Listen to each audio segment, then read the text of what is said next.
मध्ये बऱ्याच जणांना आपण बहुआयामी म्हणतो किंवा अष्टावधानी वगैरे असे शब्द वापरतो. काही लोक इतक्या गोष्टी करत असतात की ते आम्हाला खरोखर आश्चर्य वाटते की एवढ्या गोष्टी करण्यासाठी ते वेळ कसा काढतात. तर त्यामधला एक आपल्या ह्याच्यातला जो फ्रंटलाईनला नेहमी असतो तो शैलेश कुलकर्णी आहे. तो इतक्या काही गोष्टी करतो की तो वेळ कसे मॅनेज करतो हे मला खरोखर एक आश्चर्याची गोष्ट आहे.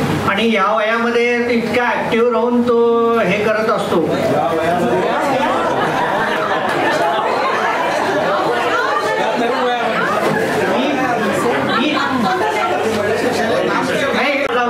पण प्रत्यक्ष वय त्याचं थोडं ठीक आहे. गेली 33 वर्ष तो अध्यापनाच्या क्षेत्रामध्ये आहे. इंजिनिअरिंग मॅथमॅटिक्स हा विषय तो प्रामुख्याने शिकवतो. आणि वाचन, लेखन, संगीत, गायन, पर्यटन अशा अनेक गोष्टी तो करत असतो. नाटकात अभिनय पण करत असतो. एवढ्या गोष्टी तो इतक्या करतो की काल मला असं कळलं की तिच्या बायकोने त्याला सांगितलं की आता नाटकं करायची नाही. त्या एका याच्यापासून त्याला आता सध्या तो मुक्त आहे. तर त्याला मी श्रेयानं सगळ्या बाबतीत एवढी गुप्तता ठेवलेली आहे की मी ज्याचं सूत्रसंचालन करतोय ते नक्की काय करणार आहे ते मला सुद्धा माहिती नाही. तर मी शैलेशला सांगतो की त्याने स्टेजवर यावं आणि काहीतरी करून म्हणजे काहीतरी वाचून दाखवतोय. एक विनोदी लेख आहे. ओके, लेख म्हणा, कथा म्हणा काही, आणि ती लिहूनच आणली आहे म्हणजे काही विसरायला नको म्हणून. त्याच्या आधी एक छोटासा डिस्क्लेमर देतो. डिस्क्लेमर असा आहे की ही काल्पनिक गोष्ट आहे, काल्पनिक कथा आहे, सिरियसली घेऊ नये. आणि कोणी समजा याच्यामध्ये विमा एजंट्स असले तर त्यांनी कृपया राग मानू नये आपल्या ग्रुपमध्ये. ओके, हां, कारण त्यांना कदाचित राग येऊ शकतो, पण प्लीज हे फक्त विनोदासाठी म्हणून हे लिहिलेलं आहे. ह्याच्यात कोणी असं काही राग मानण्याचं कारण नाही आहे. तर मी माझ्या कथेला किंवा लेखाला जे काय म्हणाल त्याला सुरुवात करतो. त्याचं शीर्षक आहे माझे हितचिंतक आणि मी. तुम्हाला सांगतो, आजकाल मला हितशत्रूंपेक्षा हितचिंतकांची जास्त भीती वाटते. का म्हणून विचारताय? अहो, हे हितशत्रू 1000 पटीने परवडले. ते निदान ताकाला लावून भांड लपवत नाहीत. ते आपल्या भल्याचं काहीतरी सांगतोय असा दावा करत नाहीत. ते निदान आपलं इमोशनल ब्लॅकमेलिंग तरी करत नाहीत. पण हे हितचिंतक सकाळपासून रात्रीपर्यंत विविध प्रकारच्या हितचिंतकांनी आपल्याला ते हैराण करून सोडलेलं असतं. आपल्याला ते पुरतं घेरून टाकतात. आपल्या काय हिताचं आहे, आपण काय केलं पाहिजे, काय खाल्लं पाहिजे, काय बोललं पाहिजे, कोणते कपडे घातले पाहिजेत, कसं चाललं पाहिजे, कुठे बसलं पाहिजे, कसं वागलं पाहिजे, कोणाला मत दिलं पाहिजे, आणि मुख्य म्हणजे तुमचे पैसे तुम्ही कुठे गुंतवले पाहिजेत. या बाबतीत ते आपल्याला सारखे प्रचंड सल्ले देत असतात. आणि ते आपल्याला ते जीव तोडून पटवून देतात. जीव तोडून म्हणजे त्यांचा स्वतःचा जीव तोडून, पण तो आपला खरं म्हणजे आपला जीव घेत असतात त्याच्यातनं. असे अनेक प्रकारचे हितचिंतक आपल्याला जागोजागी भेटतात. जसं की तुम्ही बघत असाल वेट लॉस वाले असतात. म्हणजे आपल्या या मॅडम नव्हे, त्यांनी काय तसं काही केलेलं नाहीये. त्यांना काही उद्देशून म्हणत नाहीये. आणि त्यांनी जे सांगितलं ते खरोखरच छान सांगितलं होतं. पण वेट लॉस वाले तुम्ही समजू शकता कसे असतात ते.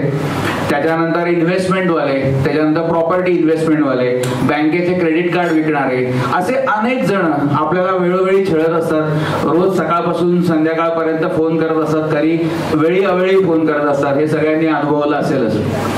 पण या सगळ्यांमध्ये सर्वोच्च उच्छाद जर कोणाचा असेल तर तो असतो विमा एजंट्सचा.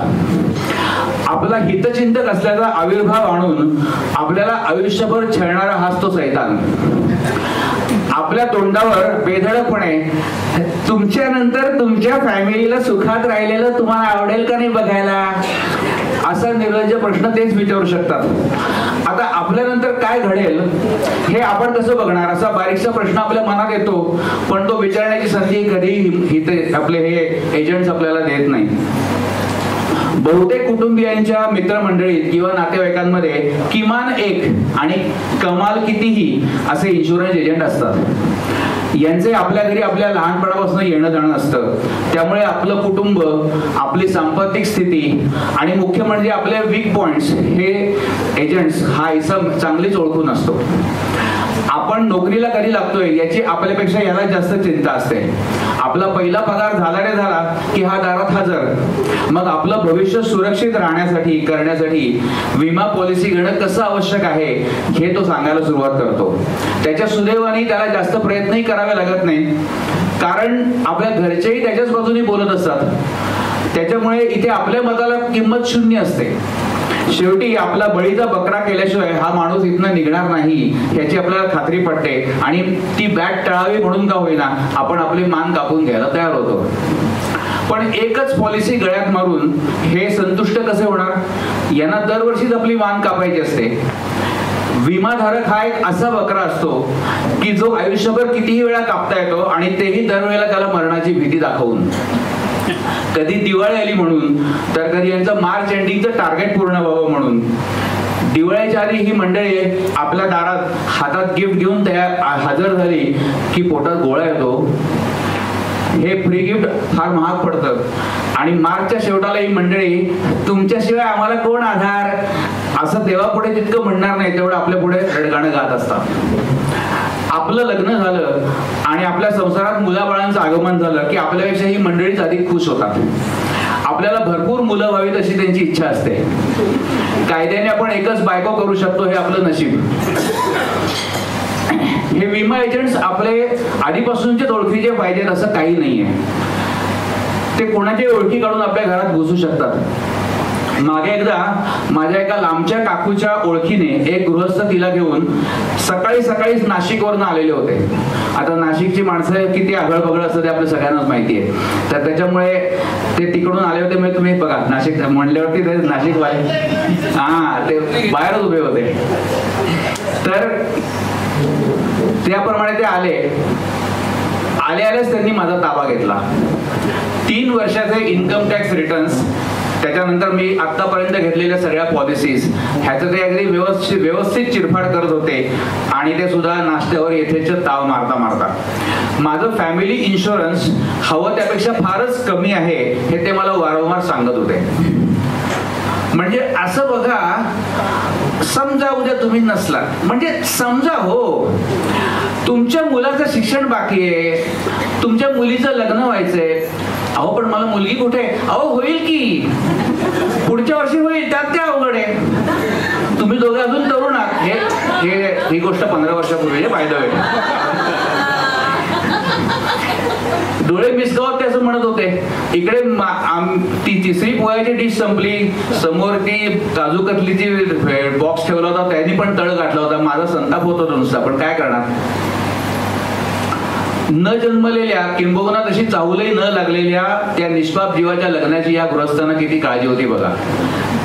दुपारचं गोडाधोडाचं जेवण, संध्याकाळचा चहा नाश्ता वगैरे झाल्यावर हे गृहस्थ सुमारे 5 लाखाची प्रीमियम्स असलेली पॉलिसी गळ्यात मारून निघून गेले. जाताना भेटू लवकरच, 3चे 4 होऊ देत आता पुढच्या वर्षी असं म्हणायला विसरले नाहीत. सुदैवाने त्यांची आणि माझी तोंड बघण्याची पुन्हा कधी वेळ आली नाही. लोचटपणा हा जर गुण असेल तर तो या विमा एजंट्स मध्ये अगदी काठोकाठ भरलेला असतो. राग, स्वाभिमान अशा फालतू भावनांना या मंडळींनी आपल्या मनातून कधीच हद्दपार केलेलं असतं. जास्तीत जास्त गळेपडू करण्याचं यांनी जणू ट्रेनिंगच घेतलेलं असतं. यांचा कितीही अपमान केला तरी तो स्वतःला लावून घेत नाहीत. पुन्हा निर्लज्जपणे हसत हसत आपल्या दाराशी उभे असतात. यांची पारखी नजर सदैव गिऱ्हाईक शोधत असते. रस्त्याने जाताना दिसले तर आपण त्यांची नजर चुकवून जाऊच शकत नाही. हे मोठ्याने हाक मारून किंवा पाठीमागून येऊन आपल्या खांद्यावर दणदणीत थाप मारून आपल्याला पकडतातच. आपण घरात घेतलं नाही तर काय म्हणून ते आपल्याला ऑफिसात गाठतात. तिथे आपण त्यांना टाळूच शकत नाही. असा एका इन्शुरन्स एजंटचा आणि माझा एक सुसंवाद झाला तुम्हाला सांगतो. गुड मॉर्निंग सर, आज येऊ का? आता नको म्हणला तर तुम्ही जाणार आहात का? जोक्स भारी मारता तुम्ही. तुमचं फेसबुकवरचं लिखाण वाचतो मी, मस्त लिहिता. आता ही खरं म्हणजे साखर पेरणी होती पुढचं संभाषण चालू ठेवण्याची. हे करण्यात न करण्यात कमी आता बुद्धू राहिलेलो नाहीये. मुद्द्याचं बोला, काय काम काढलं? काय नाही, आपलं नेहमीच टार्गेट पूर्ण व्हायला फक्त 5 लाख कमी पडतायत. म्हणलं चला, कुलकर्णी सर आपलेच आहेत, नाही म्हणणार नाही. अहो, मी काय तुम्हाला पैशाचं झाड वाटलो का? दरवेळेला कुठून आणू पैसे? तुम्ही आणूच नका, मीच तुम्हाला देतोय. जसं की हा स्वतःच्या खिशातनं माझे प्रीमियम भरणार होता. अहो, तुम्ही माझे हप्ते भरताय, वा, मग छानच होईल. तुम्हाला सांगतो, तुमच्याच आधीच्या पॉलिसीतनं पार्शियल विड्रॉल करायचे 5 लाख रुपये आणि त्यातून नवीन पॉलिसी घ्यायची. तुमच्या बँक बॅलन्सचा धक्काच लावायचा नाही. अहो, पण म्हणजे थोडक्यात एक खड्डा खणायचा आणि त्यातली माती दुसरीकडे भरायची. पण कशाला हे सगळे उद्योग करायचे? वा, मग आमचं टार्गेट कसं पूर्ण होणार? म्हणजे ह्यांचं टार्गेट पूर्ण होण्यासाठी आपण दरवर्षी नवनवीन पॉलिसीज घ्यायच्या, 3 वर्षाचे इन्कम टॅक्स रिटर्न्स द्यायचे, मग अर्धा दिवस सुट्टी घेऊन मेडिकल टेस्ट द्यायच्या, गरज नसताना हातात सुया खुपसून घ्यायच्या आणि यांना रक्त काढून द्यायचं, ट्रेडमिलवर जाऊन घाम गाळून द्यायचा. आणि हे सगळं कशासाठी? तर यांची टार्गेट्स पूर्ण होण्यासाठी.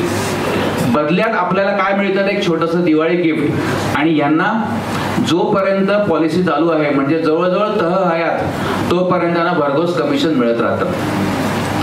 या सगळ्या त्रासाला कंटाळून मला काही सुचेनासं झालं आणि अचानक मला युरेका असा एक उपाय सुचला, स्वतःच इन्शुरन्स एजंट बनण्याचा. या मंडळींना चुकवण्यासाठी याहून दुसरा चांगला उपाय माझ्याकडे दुसरा मिळाला नव्हता. मग एका कंपनीचं ऑनलाईन ट्रेनिंग घेतलं आणि रिसर्च एजंट झालो. जे जे माझ्याकडे पॉलिसीज मागायला यायचे त्या सगळ्यांना मीच नवीन स्कीम्स ऑफर करायला लागलो. आतापर्यंत मला छळलेल्या सगळ्या एजंट्सना नामोहरम करण्याची मला अगदी सुसंधी मिळाली होती. थोड्याच काळात हे एजंट्सचं छळणं मला कमी होत गेलं. आता मी एक नामांकित इन्शुरन्स एजंट झालेलो आहे. आता मी बिंदास ओळखीच्यांना गाठतो आणि या पॉलिसीचे फायदे सांगायला सुरुवात करतो. सुरुवातीला थोडं जड गेलं, पण आता भीड चेपल्यावर काय मजा येते म्हणून सांगू. माणसाने एकदा ना हे अशी भीड, संकोच, लाज वगैरे सोडली ना की खरोखरच मजा असते आयुष्यामध्ये. लोकांना गाफील अवस्थेत पकडणं आणि त्यांना जास्त विचार न करण्याची संधीच न देणं आणि त्यात अडकवणं, यात एक वेगळीच मजा आहे. आता याची सवय झाली मला. लोक अर्थातच मला टाळू लागलेले आहेत, पण मी त्यांना सोडायचं नाही असं ठरवलेलं आहे. यावर्षीच आमच्या कंपनीकडनं मला बेस्ट इन्शुरन्स सेलर म्हणून पुरस्कार पण मिळाला. पण एकदा बक्षीस मिळालं म्हणून अल्पसंतुष्ट होणाऱ्यातला मी नव्हे. आता पुढची वाटचाल अधिक जोमाने करायची आहे. त्यासाठी मी फॉर्म्स घेऊन आलो इथे आणि तुम्हा सगळ्यांकडे फॉर्म्स भरून घेणार आहे. सर्वांनी ते फॉर्म्स भरून द्या आणि त्याला घसघशीत रकमेचे चेक जोडा अशी मी तुम्हाला विनंती करतो. कळावे, आपला हितचिंतक शैलेश कुलकर्णी.